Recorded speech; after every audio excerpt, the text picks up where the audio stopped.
Through tears that blur the ink, Emma Williams signs the divorce papers her husband shoves across the table at his family's Christmas party, her hand trembling over her pregnant belly while the entire Morrison family erupts in laughter around her. Her mother-in-law, Catherine Morrison, raises a champagne glass in mock celebration as Emma's husband, James, stands beside his pregnant mistress, both of them smiling at the woman they're destroying. But none of them see the text message lighting up Emma's phone on the table. None of them recognize the name flashing on the screen. Dad. None of them know that the trembling woman signing away her marriage in tears is Emma Blackwell, the only daughter of Richard Blackwell, the billionaire whose companies employ half this city. Emma's hand shakes as she signs page after page, her tears falling onto legal documents that dissolve 3 years of marriage, while James's family celebrates like she's a disease they've finally cured. Her 7-month pregnant belly presses against the mahogany table, but no one in the Morrison family offers her a chair. They watch her suffer standing up, their Christmas party laughter echoing off marble walls paid for by money Emma secretly provided, living in a house whose deed carries a name they never bothered to read. Finally, Catherine Morrison announces to the room, her voice dripping with contempt as Emma signs the final page. My son is free from the gold-digging nobody who trapped him with a pregnancy. But the woman they call a nobody has a father whose net worth could buy their entire bloodline 1,000 times over. The woman they call a gold digger owns the very ground their mansion sits on. And the tears streaming down Emma's face aren't tears of defeat. James steps closer, his cologne suffocating as he leans down to where Emma stands hunched over the papers. You can leave now, he says, his voice cold and final. Jessica and I need to discuss nursery colors. Jessica, his assistant-turned-mistress, laughs from across the room, her hand resting on her own pregnant belly, 6 months along with James's second child, conceived while he was still married to Emma. The room erupts in fresh laughter, James's brother raising his glass. To upgrades, he shouts, and the Morrison family drinks to Emma's replacement like she's already a ghost. Emma's fingers curl around the pen so hard her knuckles turn white.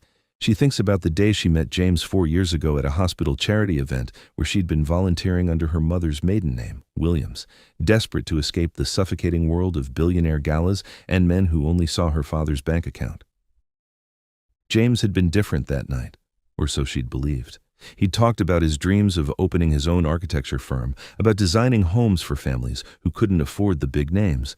He'd held her hand and called her beautiful without once asking what she did for a living or where she came from. She'd fallen in love with his smile, with the way he sketched buildings on napkins while they talked. She'd believed he loved her for who she was, not what she had. She'd been wrong. The marriage started crumbling 6 months in when James's firm failed. Emma had offered to help, but he'd refused, his pride wounded by his wife's suggestion that he might need her. Then came the questions about her family, why she never talked about them, why they'd had a small courthouse wedding instead of something grand. Emma had deflected, still clinging to the fantasy that James loved her, not the money she was hiding. But Catherine Morrison had planted different seeds, whispering to her son about Emma's suspicious past, about how she must be hiding poverty and shame. The Morrison family had decided Emma was a gold digger climbing above her station, and they'd made it their mission to remind her daily that she didn't belong. Emma straightens slowly, her back aching from standing so long. She gathers the signed divorce papers with shaking hands, her wedding ring catching the Christmas lights one final time before she slides it off and places it on top of the documents. I hope she makes you happy, Emma whispers, her voice so broken that for a second, just a flicker of a second, something crosses James's face. Guilt, maybe, or recognition of what he's destroying. But Jessica calls his name from across the room, and whatever moment existed vanishes. Catherine Morrison steps forward, blocking Emma's path to the door. Before you go, she says, her smile sharp as glass, I want you to know that we've already told everyone in our circle about your gold-digging schemes. Good luck finding another family stupid enough to take in a pregnant charity case. The words hit Emma like physical blows, each one designed to destroy whatever dignity she has left. Catherine's friends nod in agreement, their faces twisted with satisfaction at watching Emma suffer. Emma looks at Catherine, really looks at her, and something inside her shifts. The pain doesn't disappear, but it transforms into something colder, something harder. Thank you, Emma says quietly, and the words confuse Catherine enough that she steps back. Thank you for showing me exactly who you are. All of you. Emma's eyes sweep the room, landing on each laughing face, each contemptuous smile, memorizing them. James's brother, his sister, his aunt who'd sneered at Emma's grocery store clothes, his father who'd asked point blank if she was after the Morrison family money, all $60,000 of it. Emma walks toward the door, her phone buzzing again in her pocket. Dad. Calling for the 15th time tonight. She'd stopped answering his calls 2 years ago when she'd married James, too ashamed to admit she'd chosen love over her father's warnings. Richard Blackwell had investigated James Morrison the moment Emma brought him home, and he'd delivered the truth with the bluntness of a man who'd built an empire by seeing through people. He's marrying you for what he thinks you'll become, her father had said. The moment he realizes you're not giving him access to our world, he'll show you who he really is. Emma had called her father controlling and cut contact, believing James's promises instead. She'd been a fool. Emma pushes through the Morrison family's oak doors and steps into December cold that steals her breath. Snow falls softly, covering the driveway in white that looks pure until you remember what's underneath, frozen ground and dead grass. Emma walks to her car, a 10-year-old sedan she'd bought herself because James had said new cars were a waste of money, even as he'd leased himself a BMW with money she'd secretly funneled into his failed business. Her hands shake so hard she drops her keys in the snow, and when she bends to pick them up, her pregnant belly throws her off balance. She catches herself against the car, breathing hard, her tears freezing on her cheeks. The baby kicks, strong and insistent, and Emma places her hand over the movement. "I'm sorry," she whispers to her unborn daughter. "I'm so sorry I brought you into this." She thinks about James demanding a paternity test 2 months ago, about how his family had laughed when she'd cried. She thinks about Jessica moving into the home Emma had bought, sleeping in the bed Emma had shared with James, raising her child in rooms Emma had painted. The betrayal burns through her, hot and consuming, until she can barely breathe through the pain. Emma pulls her phone from her pocket with shaking hands. 17 missed calls from Dad, 12 text messages. The most recent one reads simply, "Emma, please, I'm worried." She stares at those words, at the concern from the man she'd pushed away because she'd been too proud to admit he'd been right. Her thumb hovers over his name, but shame stops her. What does she even say? That she'd thrown away her family for a man who'd thrown her away the moment she became inconvenient? But her daughter kicks again, and Emma thinks about what happens if she doesn't call. What happens if she tries to handle this alone, pregnant and divorced and broken? What kind of mother does that make her? She presses call before she can talk herself out of it, and her father answers before the first ring finishes. "Emma?" His voice cracks on her name, and the sound breaks something inside her chest. "Emma, where are you? Are you safe?" "Dad," Emma whispers, and then she can't say anything else because sobs take over, 3 years of pain and loneliness and betrayal pouring out of her in the Morrison family driveway. She cries for the girl who thought she could have a normal life, for the woman who'd believed love could exist without money complicating everything, for the mother who has to tell her father she'd failed at the one thing she'd been so sure she could do on her own. "Tell me where you are," Richard Blackwell says, his voice steady and sure. The voice of a man who's solved bigger problems than this, who's built empires from nothing. "Tell me where you are, and I'll come get you. We'll fix this, Emma. Whatever happened, we'll fix it." Emma looks back at the Morrison mansion, at the windows blazing with Christmas lights in celebration, at the family that destroyed her without ever knowing they'd just made the biggest mistake of their lives. She thinks about Catherine's champagne toast, about James's cold dismissal, about Jessica's triumphant smile. She thinks about the signed divorce papers and the golden wedding ring she'd left behind, and the 3 years she'd spent loving people who'd been planning her exit the entire time. "I'm at the Morrison house," Emma says finally, her voice steadier now, the tears slowing. "I just signed the divorce papers. They threw a party to celebrate, Dad. They made me sign while they laughed." She hears her father's sharp intake of breath, the dangerous silence that follows. Richard Blackwell didn't become a billionaire by letting people hurt his family without consequences, and Emma can practically hear him calculating revenge through the phone. "Stay there," her father says, his voice cold as winter. "Don't move, I'm 10 minutes away. And Emma, they have no idea what's coming." The line goes dead, and Emma stands alone in the snow, her hand on her pregnant belly, her tears finally stopping. Inside the mansion, the Morrison family celebrates their victory, completely unaware that the woman they just destroyed has made one phone call that will end everything they have. But Emma doesn't feel victorious. She just feels tired and sad and so completely done with trying to be someone she's not. She leans against her car and waits for her father, watching snow cover the Morrison driveway like it's trying to hide what happened here, like it's trying to make everything clean and new. But Emma knows better now. Some stains don't wash away, and some betrayals never heal. They just teach you who people really are when they think you can't fight back. The Morrison family is about to learn that lesson the hardest way possible. Black SUVs roll up the Morrison driveway like a funeral procession, their headlights cutting through the snow and darkness with mechanical precision. Emma watches from beside her car as 3 vehicles park in perfect formation, their engines idling in synchronization that speaks of professional security teams and careful planning. The rear door of the middle SUV opens, and Richard Blackwell steps out into the December cold, wearing a coat that costs more than James Morrison's yearly salary, his silver hair catching the Christmas lights from the house like a crown. He walks straight to Emma, his eyes scanning her face with the intensity of a man cataloging every tear, every bruise to her dignity, every hurt he's about to repay tenfold. "Let me see you," he says softly, his hands gentle as he tilts her face toward the light. His jaw tightens when he sees her red eyes, the exhaustion carved into her features, the way she's holding her pregnant belly like she's trying to protect her daughter from a world that's already proven cruel. "I should have come sooner. I should have dragged you home 2 years ago instead of respecting your choice to cut me off." Emma shakes her head, fresh tears spilling over.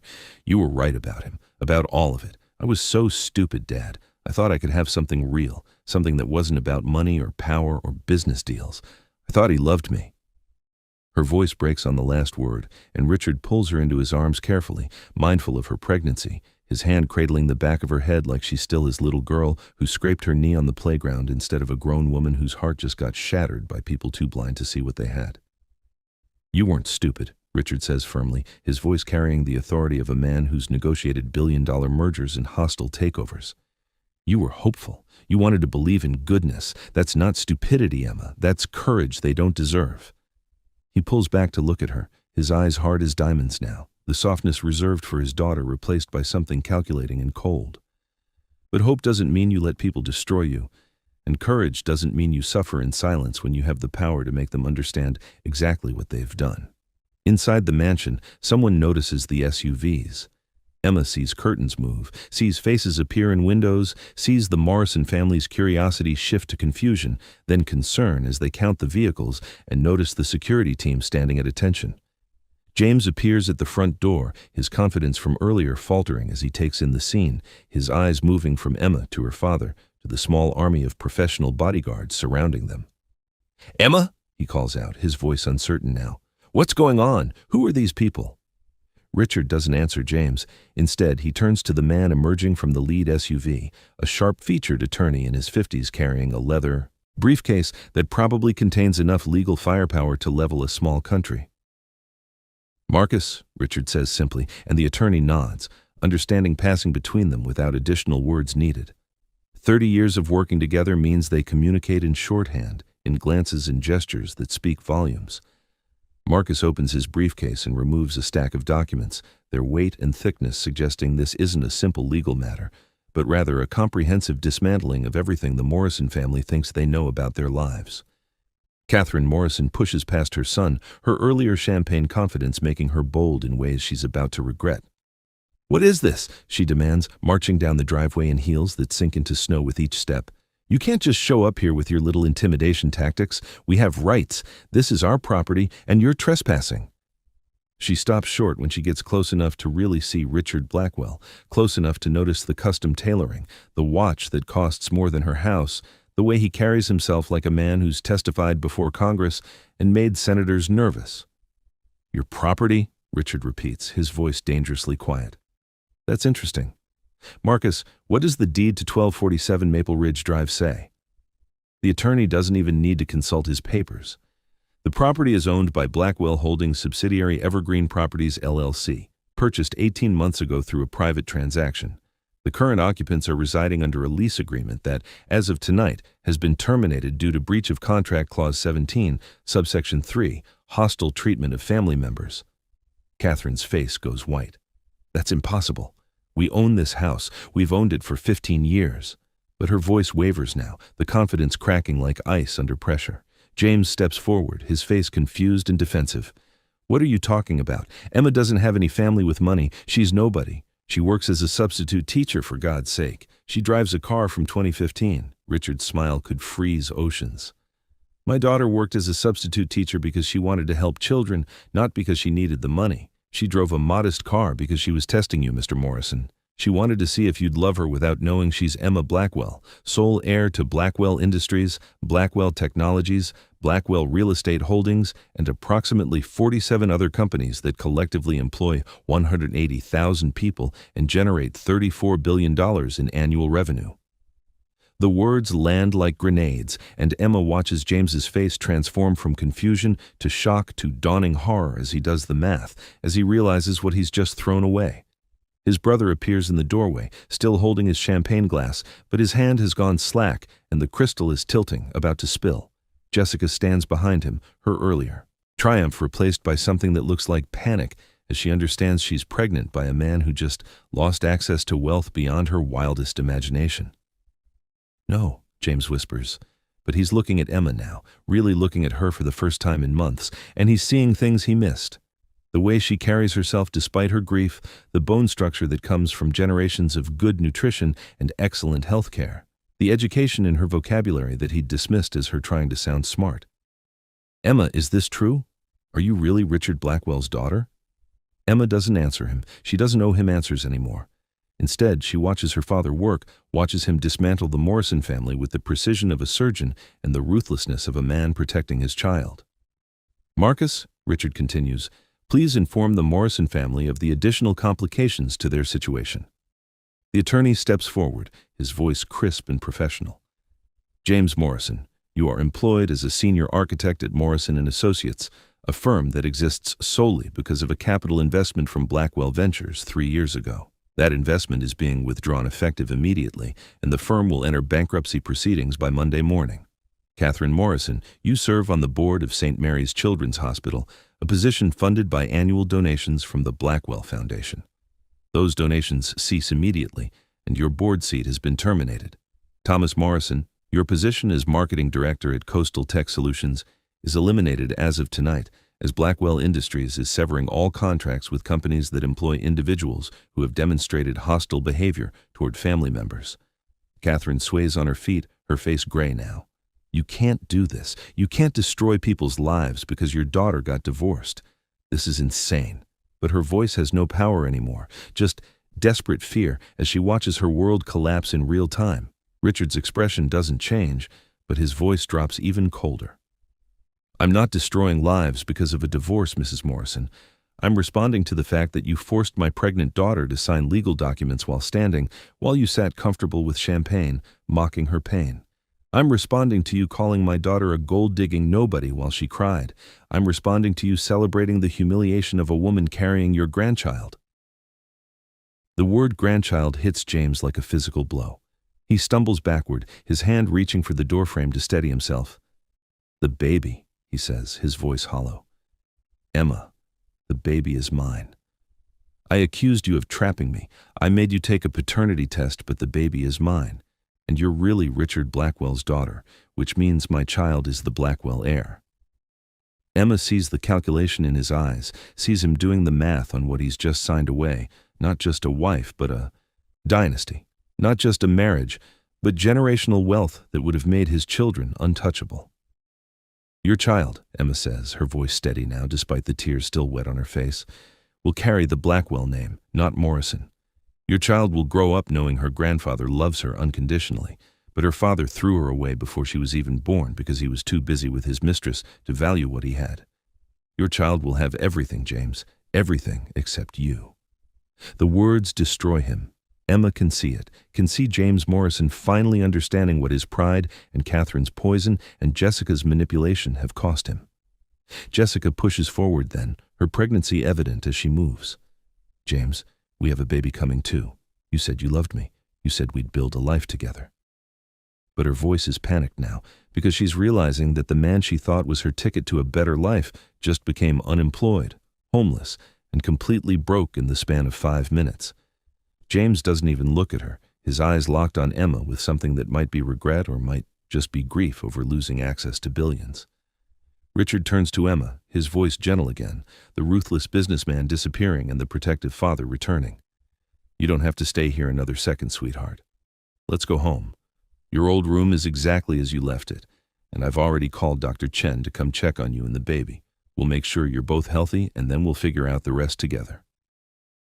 He wraps his arm around her shoulders, supporting her weight as exhaustion finally crashes over her like a wave. But before Emma lets her father lead her to the SUV, she turns back to the Morrison family one final time. Catherine stands frozen on her driveway, her Christmas party ruined and her future demolished. Thomas has dropped his champagne glass in the snow, the crystal shattered and the liquid seeping into white like blood.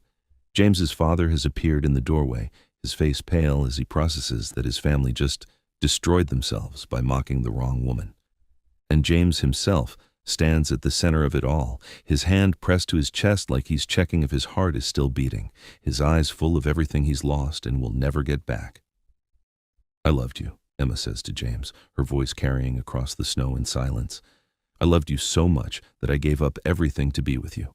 My family, my name, my money, all of it. I wanted you to love me for me, not for what I could give you. But you never did you?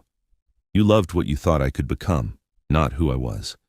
You loved the idea of moving up in the world, and when you thought I was pulling you down, you threw me away like I was nothing." Her voice doesn't break this time, doesn't waver. She's done crying for James Morrison. "Emma, wait," James starts forward, but Richard's security team moves in synchronization, blocking his path with bodies. Trained to protect the Blackwell family from all threats, including desperate ex-husbands. "Emma, please, we can fix this. I made a mistake. I'm sorry. The baby, think about the baby. She needs her father." But Emma is already walking toward the SUV, her hand in her father's, her future opening up in front of her like a door she'd closed 3 years ago and can finally walk through again. "The baby needs a father who values her mother," Emma says without turning around. "The baby needs a father who wouldn't force a pregnant woman to sign divorce papers while standing. The baby needs a father willing to fight for his family instead of replacing them the moment things get difficult. You're not that father, James. You never were." She climbs into the SUV with her father's help, the leather seats soft and warm, so different from the cold driveway and colder family she's leaving behind. Richard slides in beside her, and Marcus closes the door with a solid thunk that sounds like finality, like the closing of a chapter Emma needed to end months ago. Through the tinted window, Emma watches the Morrison family stand in their driveway, their Christmas lights still blazing cheerfully like nothing has changed, like their entire world didn't just end. Catherine has her hand over her mouth, finally understanding what her cruelty cost. Thomas is arguing with his father, probably about money, about lawyers, about how to fix this, and James just stands there, staring at the SUV like he's watching his future drive away. Because he is. The convoy pulls away smoothly, leaving the Morrison mansion behind. Emma leans her head against her father's shoulder, feeling safe for the first time in 3 years. "What happens to them now?" she asks quietly, not because she wants revenge, but because she needs to understand what comes next, what her phone call triggered, what her father's love looks like when channeled through business and power. Richard's hand covers hers, his thumb brushing over her knuckles in the same comforting gesture he's used since she was small. "They lose everything they didn't earn," he says simply. "The house, the jobs, the social standing built on donations from our foundation. They lose the reputation they valued more than they valued you. And they wake up every morning for the rest of their lives knowing they threw away the Blackwell heir because they were too blind to see past their own prejudice." He pauses, then adds more softly, "But that's not your burden to carry, Emma. Your job now is to heal, to prepare for your daughter, to remember that their blindness doesn't define your worth." Emma closes her eyes, feeling the exhaustion in every bone, feeling her daughter moving inside her, feeling the weight of the last 3 years lifting like fog in morning sun. The SUV glides through Connecticut streets toward the Blackwell estate, toward home, toward the life Emma walked away from and is finally ready to reclaim. Behind them, the Morrison family faces a Christmas morning that will arrive with eviction notices and termination letters and the complete destruction of everything they thought they had. But Emma doesn't look back anymore. She's done looking back. She's looking forward now, toward her daughter's future, toward her own healing, toward the family that never stopped loving her even when she pushed them away. The divorce papers are signed, the marriage is over, but Emma Blackwell is just beginning. And the people who tried to destroy her are about to spend the rest of their lives wishing they'd offered her a chair. 6 months pass, like pages turning in a book Emma thought was finished, but is actually just beginning a new chapter.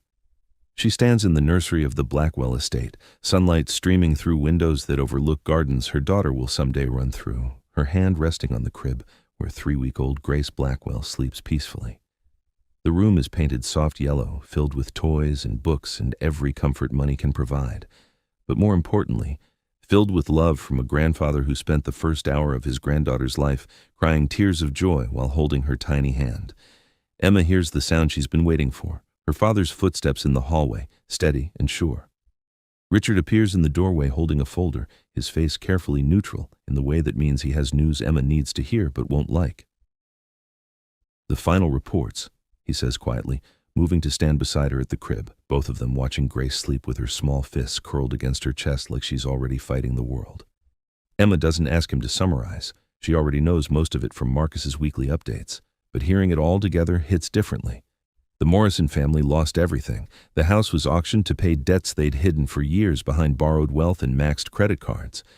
Catherine's charity position disappeared, along with her social standing when people realized the Blackwell Foundation had been her only claim to importance. Thomas moved back in with his parents until they couldn't afford their apartment either. All 3 of them now living in a 2-bedroom rental across town that costs more than they can manage.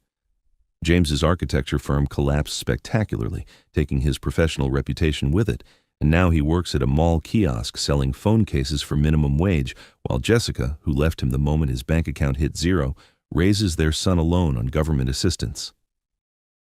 "He's been calling," Richard says carefully, and Emma's hand tightens on the crib rail. "Every day for 6 months. He leaves messages. He sends letters. He's begging to meet Grace, to apologize, to explain." Richard pauses, his voice heavy with the weight of a father who wants to protect his daughter from more pain, but knows some decisions aren't his to make.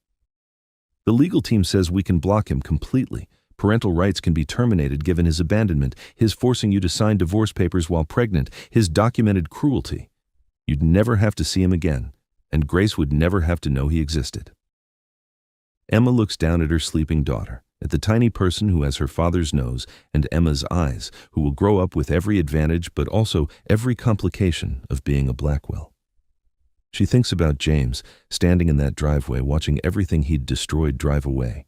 Thinks about the messages Marcus plays for her sometimes, where James's voice breaks with genuine regret. She thinks about what kind of mother she wants to be, what kind of woman Grace should see when she looks at her example. "No," Emma says finally, her voice steady. "Grace deserves the truth when she's old enough to understand it. She deserves to know her father made terrible choices, but that I chose not to perpetuate pain. Block him for now, while she's small and I'm still healing. But someday, when Grace asks about her father, I'll tell her the truth without poison. I'll tell her he was weak when he should have been strong, but that weakness doesn't mean she's not loved completely by the family who showed up." Emma touches Grace's sleeping face, marveling at skin so soft it seems impossible. She'll know her grandfather walked through fire for us. She'll know her mother survived heartbreak and came out stronger, and she'll know that revenge isn't healing. It's just another kind of pain. Richard's eyes shine with tears he doesn't hide. "You're a better person than I am," he says, pulling Emma into a gentle hug. "I'd burn everything James Morrison ever touched and feel no guilt." Emma laughs softly against her father's shoulder, the sound lighter than it's been in years. "You already did burn everything he touched, Dad. You just left him alive to learn from it." They stand together in the nursery, 3 generations of Blackwells in one room, the past healed and the future sleeping peacefully in yellow sunlight. Emma thinks about the woman who signed divorce papers while crying at a Christmas party, thinks about how completely broken she felt in that moment. That woman thought her life was ending. That woman thought she'd lost everything. But that woman didn't know yet that sometimes you have to lose everything false to find everything true. Sometimes you have to sign away the wrong future to make room for the right one. Grace stirs in her crib, her eyes opening slowly, and when she sees Emma, she smiles that toothless baby smile that makes everything worth it, every tear, every heartbreak, every moment of pain that led to this perfect morning. Emma lifts her daughter carefully, breathing in that new baby smell, feeling tiny fingers grip her own. "Hello, my love," Emma whispers. "Welcome to your beautiful life." Outside, snow begins to fall, covering the Blackwell estate in white, making everything clean and new. And somewhere across town, James Morrison probably watches the same snow and thinks about the family he destroyed, about the daughter growing up without him, about the moment he signed away the most valuable thing he'd ever have. But that's his story to carry now, his lesson to learn. Emma's story is different. Emma's story is about a woman who survived betrayal, reclaimed her power, and chose to build something beautiful from the ashes of what tried to destroy her. That's the story Grace will inherit, not one of revenge, but one of resilience, not one of bitterness, but one of strength. And when Grace is old enough to understand, Emma will tell her that sometimes the people who try to break you accidentally set you free instead, and that freedom, that fierce and hard-won freedom, is worth everything it costs. Where are you watching this from? Drop your country or city in the comments below. And if this story touched your heart, hit that subscribe button and turn on notifications so you never miss stories of strength, redemption, and the kind of justice that reminds us that dignity can never be taken, only given away. More powerful stories coming soon. Thank you for listening to this story until the end. Hopefully every moment, every detail in the story has brought you emotions, thoughts, and maybe a little joy or motivation. Thank you for spending time with us, and hope that the next stories will continue to accompany you and touch your heart.